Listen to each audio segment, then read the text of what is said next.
اس شخص کے کردار کو کبھی نہیں بھول سکتے جو گھوڑے کی ننگی پیٹھ پہ بیٹھا اور اللہ کا پیغام دیتے ہوئے آگے بڑھا. آگے دلدل آ گئی, پانی آ گیا, زمین ختم ہو گئی. اس نے باگیں کھینچی اور آسمان کی طرف منہ کر کے کہا, مالک میرے جذبے تو جوان تھے, کیا کروں, تیری دھرتی ختم ہو گئی ہے, تیری زمین ہی ختم ہو گئی ہے. کیا تھے وہ لوگ اور کیا تھا وہ زمانہ.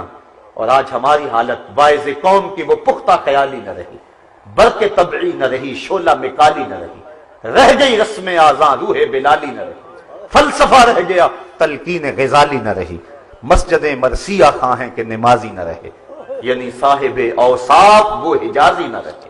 ہر کوئی مست مئے ذوق تن آسانی ہے, تو مسلمان ہو یہ انداز مسلمانی, حیدری فقر ہے نہ دولت عثمانی ہے, تم کو اسلاف سے کیا نسبت روحانی ہے, وہ معزز تھے زمانے میں مسلمان ہو کر, تم خار ہوئے ہو تارک قرآن ہو کر.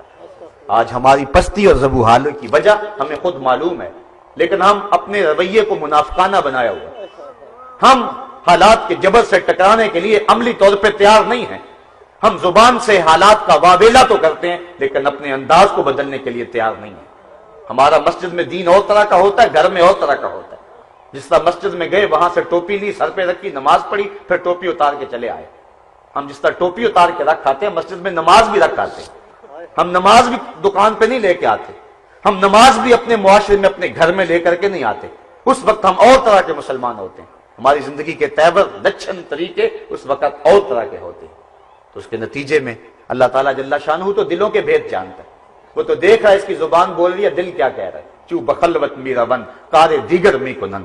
رومی کہتے ہیں جب منبر پہ چیختے ہیں تو جب تھلے اترتے ہیں تو پھر کیفیت اور ہوتی ہے. تو اللہ تو دیکھتا ہے, لوگ تو نہیں دیکھتے, لوگوں کو تو نہیں پتا ہوتا, لوگ تو دھوکہ کھا لیتے ہیں, لیکن اللہ تعالیٰ تو دیکھتا ہے. ارا زبیبا نملۃ سودا, کالے پہاڑ کے اندر گہری غار ہے, غار میں چیونٹیوں کا سوراخ ہے. اس سوراخ میں جب چیونٹی چلتی ہے اور اس کے پاؤں سے جو ہلکی سی لکیر بنتی ہے جس کو خودبین سے بھی نہیں دیکھا جا سکتا, تمہارا رب اس کو یوں دیکھ رہا ہے جس طرح دیوار چین کو دیکھ رہا ہے. تمہارے دل میں آنے والے خیالوں سے بے خبر ہے, تمہارے دماغ کی سکرین پہ آنے والی سوچوں سے وہ بے خبر ہے. ہم کس طرح کی زندگی گزار رہے ہیں صاحبو. ہمارے بزرگوں کا یہی پیغام ہے کہ اپنی زندگی کھری اور سیدھی سادی گزارو, اپنی زندگی کے اندر حسن اور جمال پیدا کرو, اپنی زندگی کے اندر خوبصورتی پیدا کرو, اور یہی جو ہے وہ زندگی کا حسن ہے. ہم اپنے رویوں کے اندر منافقانہ روشیں رکھتے ہیں. یہی وجہ ہے کہ آج ہماری گفتار کے اندر اور آج ہمارے کردار کے اندر کوئی چمک نظر نہیں آتی.